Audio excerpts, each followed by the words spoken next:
Unajua kuna kitu mpaka sasa hivi sikielewi. Kuna muda nilikuwa nimepumzika hapo ndani. Yaani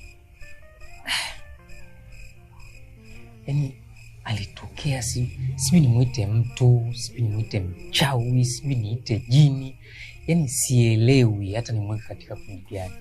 Yaani alitokea, yaani ghafla tunashangaa mtu ametokea, nikashika lifimbo, mwanangu lifimbo la kichawi, sibi lina pembe juu, amevaa manguo meusi, yana mistari mekundu. Baba. Bana ule jamaa alikuwa ananikazia macho, yani ananitolea macho. Oya, fanya kama unaniona brother. Oya, yani mpaka sasa hivi sielewi ile ni ndoto ama ni kitu gani. Unajua nashindwa kuelewa bro.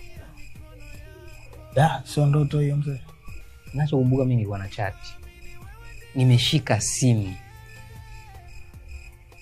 Ndoto? Hapana, sidhani. Sidhani kama ni ndoto. Yaani ile ni kitu live. Pole sana mzee. Kwani nyumba ina mambo ya mauzauza? Nikisema hivyo mauzauza nitakuwa nakosea. Kwa sababu haijawahi kutokea.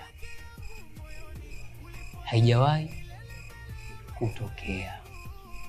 Miaka yote nilioishi hapo brother wangu. Sije kuona kitu kama hicho. Sasa sielewi, yani nachanganyikiwa ndugu yako. Ili swala tusifanyie masiara. Na vipi?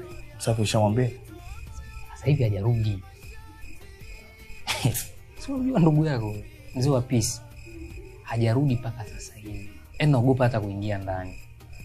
Ndio maana nimepigia simu uje hapo. Poa jamaa, kishakuja fresh. Sasa tumsubiri. Pole sana bro. Kwamba upendo wetu ulikuwa kivuli.